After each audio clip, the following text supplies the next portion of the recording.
गुरु परंपरा योग संस्थान में आपका स्वागत है। हम लोग घेरन संहिता पढ़ रहे हैं। घेरन संहिता में हम अभी देखने जा रहे हैं शीतली प्राणायाम के बाद कौन कौन से इंपॉर्टेंट और कुंभक हैं। सीक्वेंस में भी हमें याद करना है, सब देखेंगे। विधि भी और फल की भी चर्चा हम करेंगे। एक इंपॉर्टेंट चीज ये है, कल हम लोगों ने सूर्यभेदी के दौरान ये कहा हुआ था कि 10 प्राण की चर्चा क्यों हुई, तो प्राण जागृत होता है, ऐसा कहा गया है। अब इस मंत्र को अगर शब्दशः देखेंगे तो इस मंत्र में डायरेक्टली ये नहीं लिखा हुआ है कि 10 प्राण जागृत होता है, लेकिन इस मंत्र में क्या लिखा हुआ वो देखिए। सर्वे तु सूर्य संभिन्ना नाभि मूलात समुद्धरेत। अब इसका अर्थ समझिए। इससे ठीक पहले 10 प्राण की चर्चा हुई, सबके कार्य बताए गए, स्थान बताया गया, पंचमुख प्राण के स्थान बताए गए, उप प्राण के कार्य बताए गए हैं। फिर उसके और ये कब कहा गया है, सूर्यवेदी में जब कुंभक लगा दिया ठीक उसके बाद बात आई हुई है। यहाँ कहा जा रहा है सर्वे तु सूर्य संभिन्ना। सर्वे मतलब यहाँ शब्द आया हुआ है, सभी 10 प्राण से यहाँ शब्द आया हुआ है, सर्वे शब्द आया हुआ है। सर्वे शब्द किसके लिए? सभी 10 प्राण के लिए आया हुआ है। सूर्य संभिन्ना जब शब्द आया हुआ है, इसकी व्याख्याकारों में थोड़ा सा मतभेद है, या कहीं थोड़ा सा गोलमोल सा लिखा हुआ है। कहा गया है कि सभी 10 प्राणों को अलग अलग करके, संभिन्ना भिन्न भिन्न करके, और फिर सूर्य नारी से, सूर्य मतलब सूर्य नारी से, यानी कि पिंगला से, नाभि मूलात यानी पिंगला के द्वारा नाभि मूल से समुद्धरेत ऊपर उठाना है, नाभि मूल से ऊपर उठाना है। यहाँ पर हमने लिखा है समान वायु, क्योंकि सभी व्याख्याकार समान वायु लिख रहे हैं। इसमें समान वायु कहीं लिखा हुआ नहीं है, ये ध्यान दीजिएगा। इसलिए मुझे लगा कि आज नेहा जी ने सवाल पूछा था तो मैंने सोचा इसको बात की जाए। कहा जा रहा है सभी 10 प्राणों को अलग अलग करके भिन्ना सूर्य नारी के द्वारा नाभि मूल से ऊपर उठाना है। तो नाभि मूल से अगर एक व्याख्या देखें, हमने आपको भेजा है आज एक पीडीएफ अलग से, थोड़ा अपडेट वाला। कैवल्य धाम की पुस्तक में देखा जाए तो उन्होंने कहा सभी जो 10 नारी है वो सूर्य से संबंधित है, और सूर्य कहाँ स्थान कहाँ है, नाभि में है, और उसका संबंध पिंगला नारी से भी है। तो ये अर्थ वहां लगाया गया है। तो इसका अर्थ ये है, आप तभी ये क्रिया कर सकते हैं जब तक 10 के 10 प्राण पर आपका कंट्रोल ना हो जाए, इसीलिए 10 प्राण को बताया गया है। उसी के लिए कई जगहों पर यह लिखा जाता है 10 प्राण जागृत होते हैं, हालांकि सभी जगहों पर नहीं लिखा हुआ है। तो मुझे ये ज्यादा उचित लगा, इसलिए मैंने ये लिखा हुआ 10 प्राण जागृत होते हैं, इसके अंदर समाहित अर्थ होने की वजह से। लेकिन शब्दशः अर्थ जो मैंने आज पीडीएफ भेजा है उसमें लिखा हुआ है सभी 10 प्राण वायु को भिन्न करके सूर्य नारी के द्वारा नाभि से ऊपर उठाना है। हो सकता है ये मंत्र इंपॉर्टेंट है, हो सकता है कि ये मंत्र दे करके भी पूछ ले कि कौन से कुंभक के दौरान ये मंत्र की चर्चा है, किस ग्रंथ में है, ये भी दे दे, ध्यान रखिए। तो इसको हाईलाइट कर दिया, इसको देख लीजिए। अब हम लोग आगे बढ़ते हैं। उज्जयी कल हो गया हुआ था,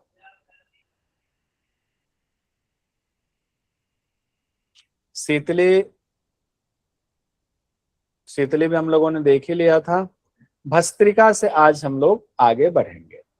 भस्त्रिका कुंभक घेरन ऋषि अपने शिष्य चंड कपाली को बता रहे हैं, भस्त्रिका लौहकारानाम यथा क्रमेण संभ्रमेत तथा वायुम च नासाभ्याम उभाभ्याम चालियेत शनय है।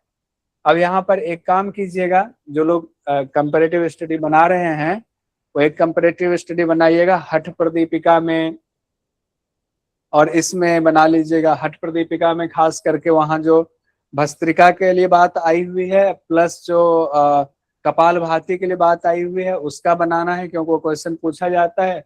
वहीं पर एक ये भी ले लीजिएगा, ये भी, इसका भी एक टेबल बना करके ले लीजिएगा, ठीक है। अंजलि जी ने नोट करना शुरू कर दिया। घेरन संहिता ऊपर दे दीजिएगा और इसको नोट कर दीजिएगा, ठीक है। तो ये सही रहेगा। भस्त्रिका कैसे करना है, लौह कारण जो लोहार होते हैं वो जैसे भाथी को चलाते हैं उसी तरह से यथाक्रमेण, मतलब वो क्रम से चलाते हैं, बहुत रिदम से चलता है उनका, रिदम से चलता है। यूट्यूब पे मारोगे तो भाथी निकल आएगा, बहुत सारी भाथी निकल आएगा यूट्यूब पे, हालांकि अब व्यवहार में बहुत कम इस्तेमाल होता है। लोहार की धौकनी की तरह क्रम से चलाना है। उसी प्रकार दोनों नासिका से धीरे धीरे वायु को ले, जैसे लोहकार चलाता है, दोनों नासिका से धीरे धीरे, उभाभ्याम है, दोनों से धीरे धीरे शब्द कहा गया, शनैः शनैः कहा गया है। और वायु को चलाना, चलाना मतलब लेना है, निकालना है, पूरक करना है और रेचक करना है। फिर कहा जा रहा है कितनी बार करना है, विधि बहुत इंपॉर्टेंट है। एवं विंशति बारम च कृत्वा कुर्यात कुंभकम तदंते चालियेत वायु पूर्वोक्त च यथाविधि। 20 बार चलाना है, लिया छोड़ा एक बार, लिया छोड़ा 2 बार, लिया छोड़ा 3 बार, 20 बार ऐसे करना है। 20 बार करने के बाद कुंभक का अभ्यास करना है। 20 बार के बाद कुंभक का अभ्यास करना है। फिर उसके बाद तदंते चालियेत वायु पूर्वोक्तम च यथाविधि। तो 20 बार लिया, 20 बार लिया छोड़ा और एक बार कुंभक किया, फिर लिया छोड़ा ऐसे फिर कुंभक किया। 20 बार के बाद फिर कहा गया है भस्त्रिका करना है, कुंभक, फिर उसी तरह से पहले की तरह अभ्यास करना है। और ऐसे कितनी बार करना है, त्रिवारम साध्येद एनम भस्त्रिका कुंभकम सुधि ना च रोगो ना च क्लेशा आरोग्यम च दिने दिने। 3 बार करना है ऐसे, 20-20 बार। कितनी बार चलाना है, 20-20 बार करके 3 बार चलाना है, ये ध्यान रखिएगा। और इससे क्या होगा, भस्त्रिका कुंभक से ना रोग होगा, ना क्लेश होगा, ना आरोग्यता आएगी। ऐसा दिनों दिन अभ्यास करने से होगा, यानी दिनों दिन आरोग्यता बढ़ेगी। चूंकि आरोग्यता के साथ आया हुआ है तो आरोग्यम से दिनों दिन करते जाएंगे, दिनों दिन आपके शरीर के रोग खत्म हो जाएंगे, रोग और क्लेश भी खत्म होगा। क्लेश तो मानसिक हो गया, रोग क्लेश और आरोग्यता कहा गया है। एक बार फिर से पूरा देख लीजिए। लोहार की धौकनी की तरह क्रम से सांस को चलाना है, दोनों नासिका से लेना है, धीरे धीरे दोनों नासिका से निकालना है। 20 बार करना है। 20 बार करने के बाद कुंभक लगाना है, फिर 20 बार करना है दूसरा राउंड, फिर कुंभक लगाना है, फिर 20 बार करना है तीसरा राउंड, कुंभक लगाना है। 3 राउंड करने की बात आई हुई, 3 बार करना है। और इससे क्या होगा, ना रोग होगा, ना क्लेश होगा, और दिनों दिन आरोग्यता बढ़ेगी सो अलग। कितना सुंदर कहा गया है। हठ प्रदीपिका में भस्त्रिका के दौरान क्या कहा गया है सो देख लीजिए। लौह यथैव लौह कार्यन भस्त्रा, यथैव लौह कार्यन भस्त्रा वेगेन चालियेत। मूल अंतर यह है कि वहां वेग पूर्वक भी कहा गया है, वेग पूर्वक आया हुआ है सब, और यहाँ पर शनैः शनैः कहा गया है। घेरंड में धीरे धीरे श्वास लेने की चर्चा है। ये अंतर है, ये अंतर है, बहुत मेन अंतर है। इसको कहीं नोट कीजिए, इस पॉइंट को। श्वास लेने का जो तरीका है, श्वास कैसे लें, इसको कंपैरेटिव में एक अलग से कीजिए, कैसे ले, अलग से कीजिए। फिर भ्रामरी कुंभक की चर्चा आई हुई है। भ्रामरी, घेरण संहिता में भ्रामरी का बहुत महत्व है। भ्रामरी में कहा गया अर्धरात्रे गते योगी, अर्धरात्रे गते योगी जंतुनाम शब्द वर्जिता, जंतुनाम शब्द वर्जिता है। अर्धरात्रि को क्या करेंगे, जब सारे जानवर सो जाते हैं, सारे जंतु सब सोए हुए, कोई शब्द नहीं, कोई कोलाहल नहीं है, उस वक्त आधी रात को कर्णोपिधाय हस्ताभ्याम कुर्यात पूरक कुंभकम।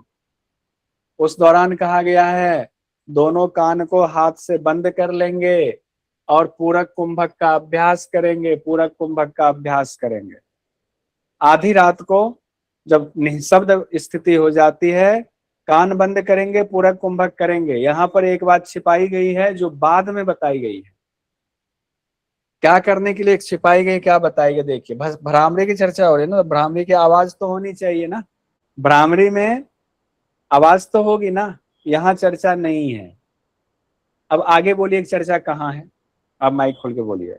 फिर भ्रामरी की, अधूरा भ्रामरी कहाँ पूरा किया गया घेरन संहिता में, बताइए कोई। ध्यान में, लास्ट वाले सॉरी, उसमें समाधि समाधि समाधि वाले। समाधि में, अब ये डिसाइड कर लीजिए पुराने लोग समाधि कि में सर, ध्यान में है लास्ट कि में। समाधि। ठीक है, सही कह रहे हो आप लोग, बहुत बढ़िया, याद आ गया। तो ये भी ध्यान रखना पड़ेगा, क्या पता एग्जामिनर ऐसे पूछ दे कि भ्रामरी में जो आवाज निकालने की चर्चा है किस अध्याय में है गिरन संहिता में। हो सकता है इस एंगल से सवाल पूछ दे कि भ्रामरी में आवाज निकालने की चर्चा किस अध्याय में। हम सोचे भ्रामरी तो पंचम अध्याय में, पंचम ही हम लिख कर आ गए, गलत हो जाएंगे, इसलिए ये याद दिलाना, झकझोरना जरूरी था। ठीक है, वैसे ही हम लोग देखते हैं ना खिचड़ी के बारे में भी, सांभवी मुद्रा के बारे में, मुद्रा वाले चैप्टर में ना दे करके खिचड़ी का और अगला अध्याय, ये हमने हट प्रदीपिका में देखा हुआ था। उसी तरीके से भ्रामरी के बारे में है। अब क्या हुआ, अर्धरात्रि को जब वातावरण में सभी जीव जंतुओं के शब्द नहीं होते हैं, शब्द रहित हो जाते हैं, तो योगी दोनों कानों को बंद करें, पूरक रेचक करें, पूरक कुंभक का अभ्यास करें। पूरक कुंभक कहा गया, रेचक शब्द नहीं आया हुआ है। पूरक और कुंभक का अभ्यास करें, कुंभक के बाद रेचक भी तो करेंगे, तो बाद में बताया गया है। फिर उस दौरान क्या होगा, सुनयाद दक्षिणे करने नादम अंतर्गतम शुभम, हमारे अंदर जो वो नाद है, वो शुभ आवाज है, उसको दाहिने कान से सुनना है, उस नाद को, उस आवाज को। तो कैसी आवाज आएगी, प्रथमम झिल्ली का नादम, पहले कहा गया है झिल्ली की आवाज आएगी, फिर वंशी नाद, फिर वंशी की आवाज, वीणा वंशी की आवाज आएगी, ततः परम, ये सुनाई देगा। ततः परम का अर्थ होता है उसके बाद। फिर मेघ झरझर भ्रमरी घंटा काश्यम ततः परम, तुरी भेरी मृदंग दिनी मृदंगादि, मृदंग आदि है ये, मृदंग आदि निनाद नेक दुदुम्भे है। यानी उसके बाद पहले झिल्ली की आवाज, फिर वंशी की आवाज, फिर मेघ की आवाज, फिर झरझर की आवाज, फिर भ्रमरी की आवाज, फिर घंटा की आवाज। घंटा भी कैसा, कांसे के घंटे की आवाज आएगी, घंटा कांसे का ही होता है। फिर तुरी की आवाज, फिर भेड़ी की आवाज, फिर मृदंग आदि, निनाद और दुदुम्भी भी दो शब्द आया हुआ है, निनाद और दुदुम्भी की आवाज आती है। फिर कहा गया एवं नाना विधो नादो, इसी तरह के अलग अलग नाद सुनाई देते हैं। कैसे, जायते नित्यम अभ्यासात, नित्य अभ्यास करने से। अब इसमें जितने आवाज हैं उसको क्रम से लिखना है आपको, होमवर्क में, होमवर्क में दे दूंगा, अलग से भी दूंगा, उसमें ये भी क्वेश्चन रहेगा, ध्यान रखिएगा। अनाहतस्य शब्दस्थ, तस्य शब्दस्य यो ध्वनि है।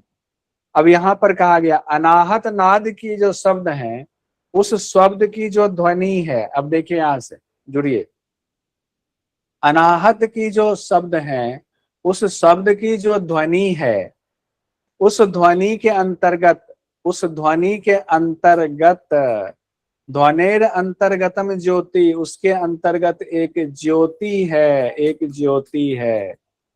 ज्योति के अंतर्गत मन को करना है। नाद के अंतर्गत शब्द, शब्द के अंतर्गत ध्वनि, ध्वनि के अंतर्गत ज्योति, ज्योति में मन को लगाना है। तन मनो विलयम याति, वहां मन को विलय कर देना है लगा करके। तद विष्णु परम पदम, वही विष्णु का परम पद है, वही विष्णु का परम पद है। इसको ठीक से सीक्वेंस को देखिए, इस सीक्वेंस को ठीक से देखिए, क्या कहा जा रहा है। अनाहत शब्द, अनाहत जो शब्द है, शब्द है तो इसमें कोई ध्वनि है, ठीक है, ध्वनि है, इसमें कोई ध्वनि है। इस ध्वनि में कहा गया ज्योति है, इस ध्वनि में क्या है, एक ज्योति है, ऐसे एक, इस ध्वनि में एक ज्योति है। इस ज्योति में मन को लगाना है, लगाना ही नहीं है, वहां पर विलय करना है। और जब ये मन इसमें आकर के मिल गया, मन आकर के मिल गया, तो वही विष्णु का परम पद है, वही विष्णु का परम पद है। ये ध्यान रखिएगा, ये इंपॉर्टेंट है। विष्णु का परम पद कहाँ है, या विष्णु के परम पद की चर्चा किस कुंभक के दौरान की गई है, ये भी एक क्वेश्चन पूछा जा सकता है। किस कुंभक के दौरान की गई है, तो भ्रामरी कुंभक के दौरान कही गई है। एवं भ्रामरी संसिद्ध समाधि सिद्धिम आत्मयात, भ्रामरी के सिद्ध होने पर समाधि की सिद्धि होती है, ये भी इंपॉर्टेंट है। तो समाधि प्रकरण में बाकी बातें इसमें होंगी विष्णु के परम पद की चर्चा के साथ ही। अब यहाँ मैंने लिखा भी है, भ्रामरी प्राणायाम यहाँ अधूरा है, आगे समाधि प्रकरण में इसको पूरा अभ्यास बताया गया है। सवाल अगर आता है विष्णु के परम पद की चर्चा घेरन संहिता के किस अध्याय के दौरान बताया गया है, तो किस अध्याय में हो गया, पंचम अध्याय में। कौन सा अभ्यास हो गया, भ्रामरी प्राणायाम के दौरान। अब यहाँ पर फिर से देखते हैं, अर्धरात्रि को जब शब्द विहीन हो जाए स्थिति, दोनों कान बंद करेंगे, पूरक करेंगे, कुंभक करेंगे, रेचक नहीं कहा गया, पूरक करेंगे, कुंभक करेंगे। दाहिने कान से नाद सुनेंगे, झिंगुर की आवाज सुनाई देगी, वंशी की आवाज सुनाई देगी, मेघ झरझर नाद की आवाज, भ्रमर की आवाज, कांसे की घंटे की आवाज, तुरी भेरी मृदंग की आवाज सुनाई देंगी, फिर निनाद और नगारे यानी दुदुम्भी की आवाज सुनाई देंगी। प्रतिदिन अभ्यास करने से नादों का अनुभव होता है।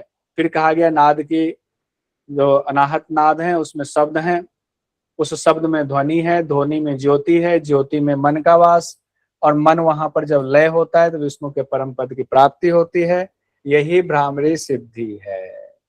विष्णु के परम पद की प्राप्ति घेरन संहिता और हठ प्रदीपिका में कहाँ कहाँ है, तो घेरन संहिता में भ्रामरी प्राणायाम के दौरान अभी हम लोगों ने पढ़ा, और हठ प्रदीपिका में शक्ति चालन मुद्रा और नादानुसंधान के दौरान विष्णु के परम पद की चर्चा आई हुई है। तो 3 जगह हो गया हठ प्रदीपिका घेरन संहिता मिला करके, ये देख लीजिएगा। फिर हम लोग आते हैं जपा दष्ट गुणम ध्यानम ध्याना दष्ट गुणम तपह।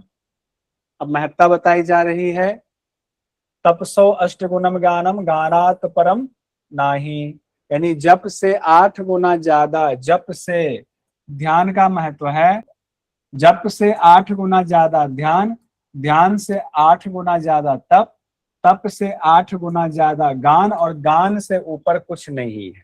गान से ऊपर कुछ नहीं है। गान का तात्पर्य क्या लगाया गया, नाद से लगाया, और जो नाद आप वो जो ध्वनि सुनते हैं उसके लिए गान कहा गया है। ब्राह्मणी प्राणायाम में कौन सी समाधि सिद्धि होती है बाद में हम लोग देखेंगे, लेकिन यहाँ पर देख लीजिए नाद योग की समाधि होती है। नाद सुनाई दे रहा तो नाद योग समाधि, समाधि वाले में हम लोग पढ़ेंगे। अब हम आते हैं 7वें कुंभक में जो है मूर्छा कुंभक। अभी आप लोगों से पूछूंगा कुंभक सीक्वेंस में 2 कुंभक बचा है, जल्दी जल्दी याद कर लीजिए, अभी पूछने वाला हूं, अभी वहां आऊंगा हैंड रेस करा के सबसे पूछूंगा। मूर्छा कुंभक की चर्चा आती है 7वें नंबर पे, जिसमें घेरन ऋषि कहते हैं सुखेन कुंभकम कृत्वा मनश्च भ्रुवोर अंतरम स्तंजय विषयान सर्वान मनोमूर्छा सुखप्रदा आत्मनि मनसो योगात आनंदो जायते ध्रुवम। कहा गया सुख पूर्वक कुंभक कीजिए, मन को भूमध्य में लगाइए, सभी विषयों से मन को एकदम त्याग दीजिए, सभी विषयों को त्याग दीजिए मन से, और मन एकदम सुख की स्थिति में आ जाएगा। आत्मनि मनसो योगात, आत्मा और मन का योग कराइए, मन को आत्मा में लगाइए, फिर आनंद की प्राप्ति होगी। आत्मा को मन में लगाइए, फिर क्या होगा, आनंद की प्राप्ति होगी। क्या क्रिया विधि फिर से देखिए, सुखपूर्वक कुंभक कीजिए, मन को भूमध्य में लगाइए, सभी विषयों का त्याग कीजिए, मन और आत्मा को एक साथ मिलाइए यानी लय कर दीजिए। ये सुख देने वाली है, आनंद की प्राप्ति कराती है। अब अंतिम कुंभक पर पहुंचे, अष्ट कुंभक में 8वां कुंभक केवली कुंभक है। इसी दौरान हंस मंत्र की चर्चा है। हकारेण बहिर्याति सकारेण विषेद पुनः षट शतानि दिवारात्रो सहस्त्राणि एक विंशति। अजपा नाम गायत्री जीवो जपति सर्वदा, अजपाम नाम गायत्री जीवो जपति सर्वदा। यानी कहा गया जब हम श्वास लेते हैं, यानी श्वास लेते हैं तो सम की ध्वनि आती है, और जब श्वास हम बाहर निकालते हैं तो हम की ध्वनि आती है। श्वास बाहर निकालते हैं, हम की ध्वनि आती है। पहले तो सब लोग इसको बिठा लीजिए, आंख बंद करके आप खुद ही महसूस करें, एक लंबा श्वास लें, छोड़ें, फिर उस ध्वनि को सुनने की कोशिश करें कैसी आवाज है।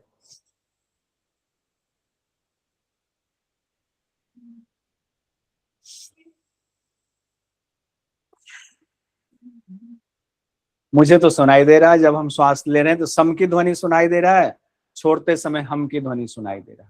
लेते समय सम की ध्वनि सुनाई दे रहा है, छोड़ते समय हम की ध्वनि सुनाई दे रहा है। लेकिन एकदम आंख बंद कर लेंगे तब सुनाई देगा, आंख बंद करके सुनेंगे तब सुनाई देगा।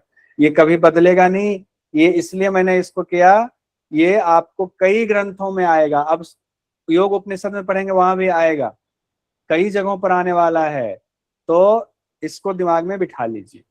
और भी इसमें भी आने वाला है और आपको, तो दिमाग में बिठा लीजिए। ये हम और सम जो है, श्वास लेना और छोड़ना, ये दो ध्वनि अक्सर चलती रहती है और हर श्वास के साथ चलती है। ये हम ध्यान नहीं देते हैं इस पर। और श्वास कितनी चलती है? तो श्वास कहा गया है षट शतानी दिवारात्रो सहस्त्रानी एक विंशति, यानी 21,600 बार। कितनी बार ये हंस मंत्र चलता है? 21,600 बार ये चलता रहता है, 21,600 बार। अब ये गिनती कैसे हो गया 21,600 बार? ये गिनती हो गया यानी कि 1 मिनट में अगर हम देखें, सिंपल, डॉक्टर भी कहते हैं ये बात, नहीं होता आप अपने श्वास को गिन करके देख लीजिए। 1 मिनट में आप 15 श्वास लेते हैं, छोड़ते हैं 15। 1 मिनट में कितना श्वास की गिनती होती है? 15। 60 मिनट हो गया, 60 मिनट का 1 घंटा होता है, तो 60 गुना 15 कर दीजिए, कितना हो गया? 900 श्वास लेते हैं आप कितनी देर में? 1 घंटे में। 1 घंटे में कितनी श्वास लेते हैं? 900 श्वास लेते हैं। 24 घंटे का दिन रात होता है, तो 24 गुना 900 कर दीजिए, 24 गुना 900 कर दीजिए।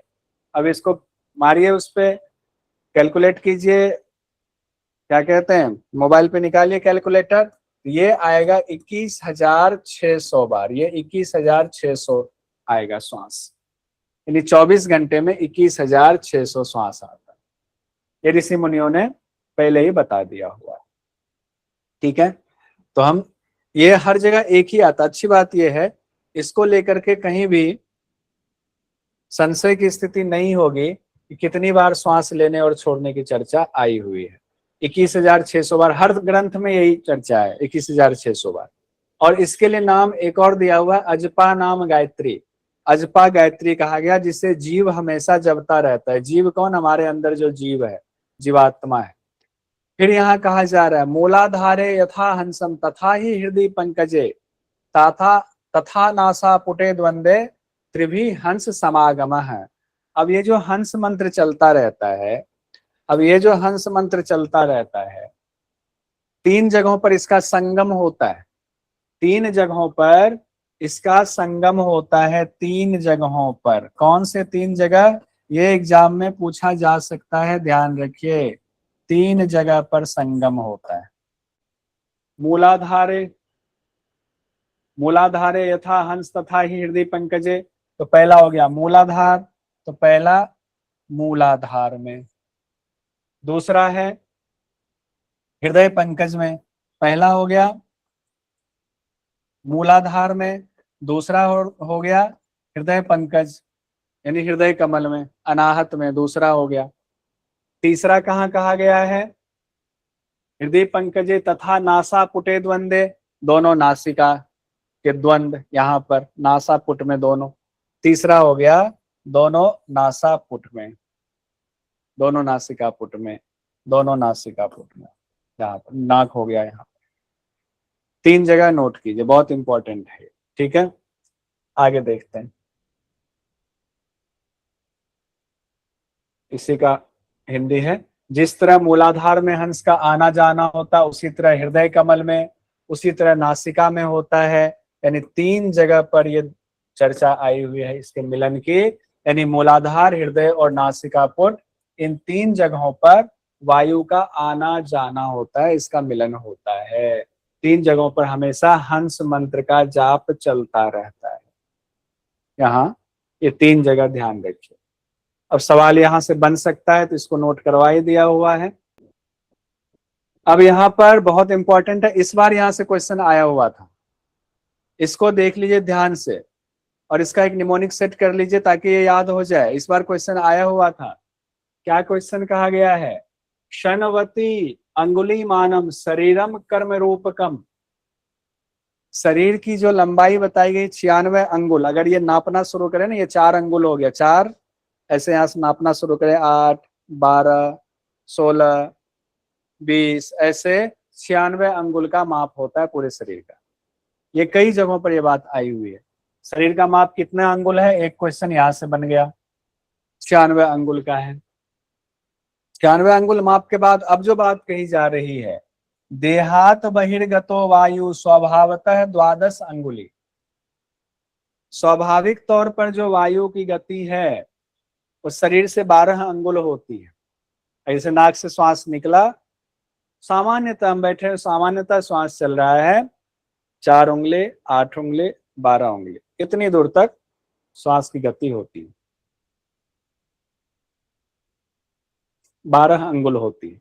ये कई जगहों पर आएगा, ये स्वभावतः 12 अंगुल, ये ध्यान रख लिए, लेकिन अभी गहरन संहिता के हिसाब से ध्यान रखिए।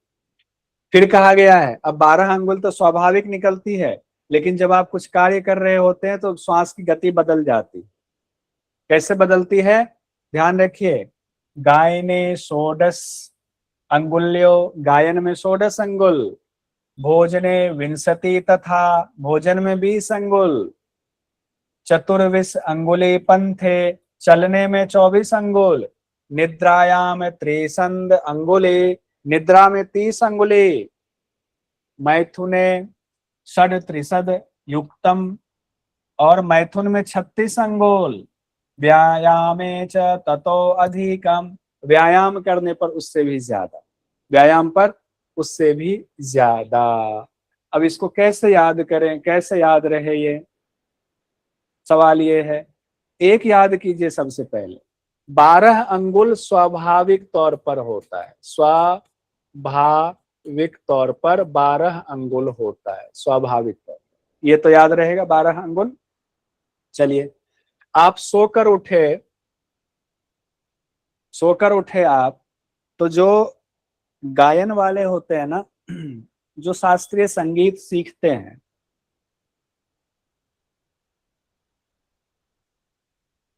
सुबह सुबह खाली पेट वो रियाज करते हैं, उसको रियाज करना कहते हैं, अभ्यास करते हैं सुबह सुबह।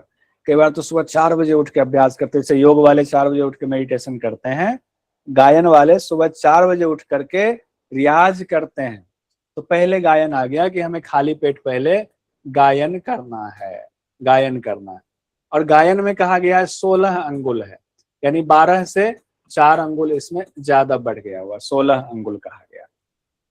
गायन का कार्यक्रम उनका कंप्लीट हो गया, उन्होंने रियाज कर लिया, अब सुबह हो गई अच्छे से, अब उनको लगेगी भूख, तो पहले वो नाश्ता वास्ता करेंगे। तो अब कहा गया है क्या करेंगे, वो नाश्ता करेंगे, भोजन करेंगे। गायन पहले कर लिया है, भोजन बाद में कर रहे हैं, ध्यान दीजिए, रियाज से हमने एक निमोनिक सेट किया हुआ।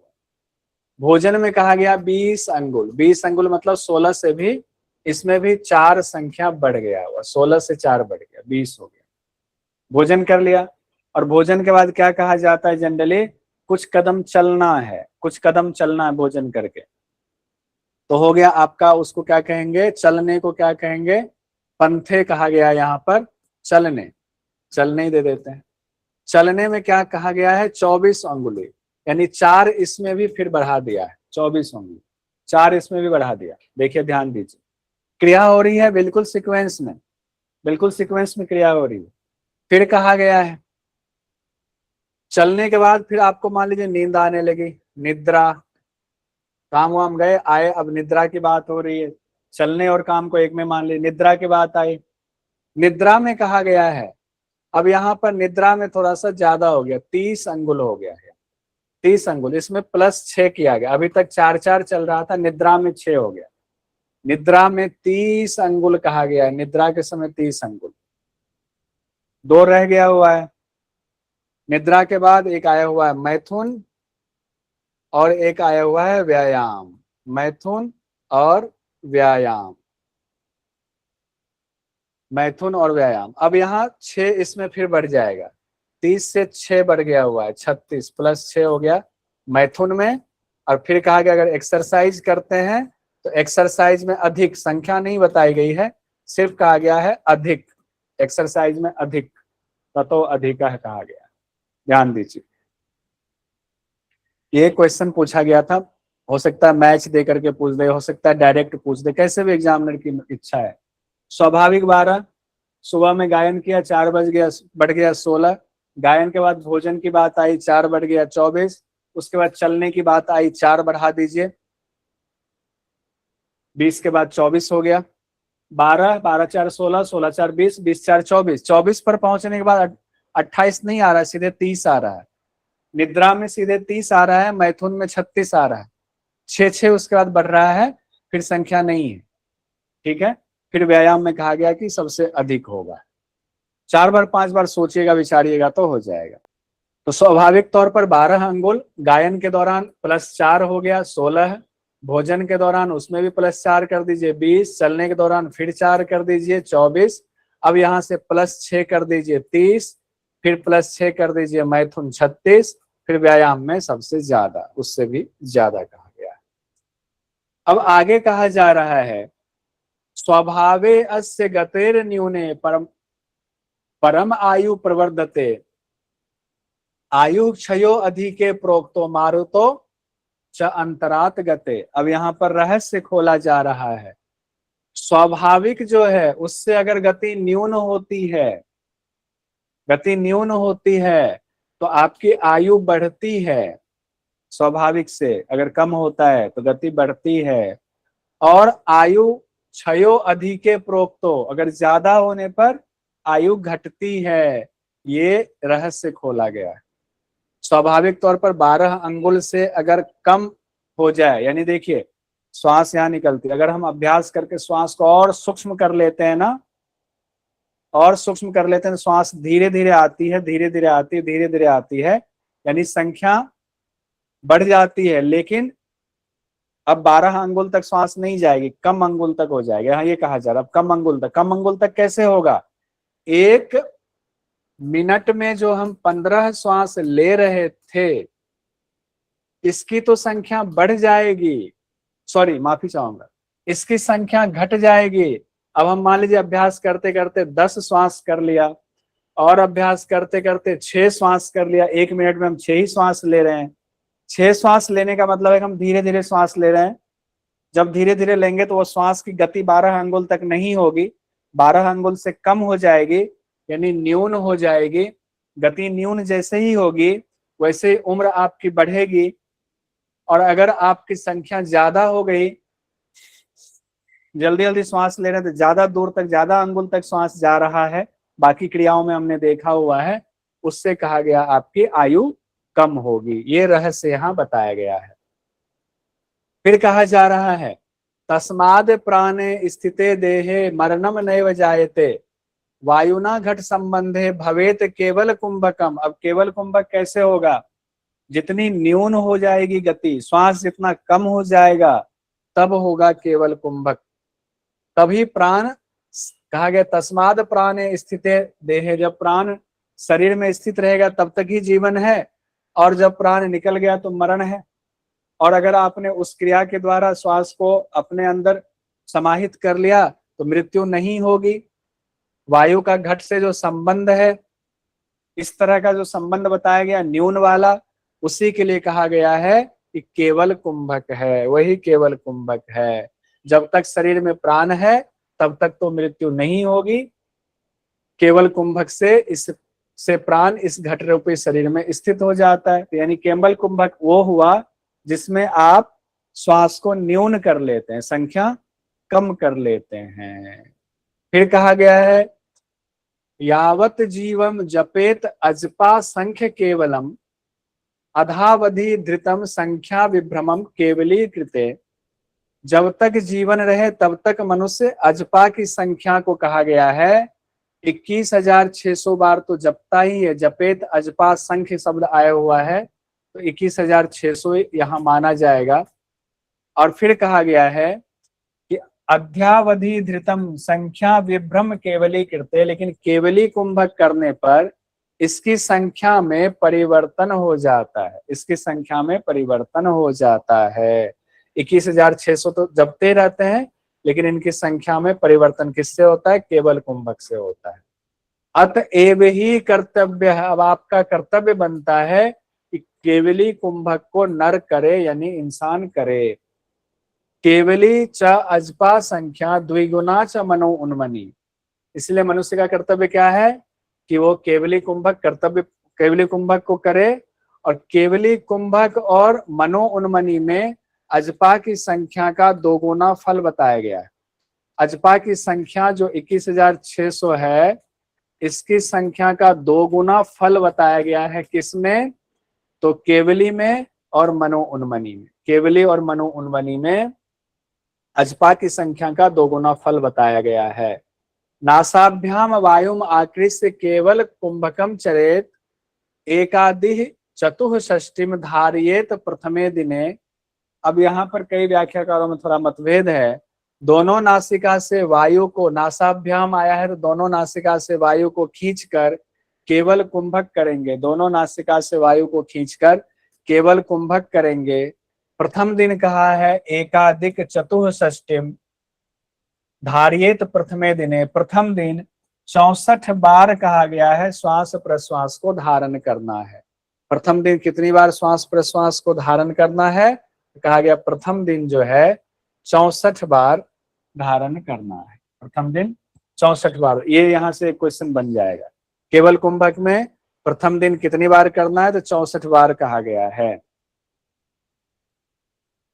फिर कहा जा रहा है केवली अष्टधा कुर्यात यामे यामे दिने दिने। अब यहाँ याम शब्द आया है, केवली अष्टधा कुर्यात यामे यामे दिने दिने अथ एव पंचधा कुर्यात तथा तत्कथयामि प्रातः मध्याह्न सायं ने मर्द रात्रे चतुर्थके त्रिसंध्यम अथवा कुर्यात कुर्यात सममाने दिने दिने, कुर्यात सममाने दिने दिने।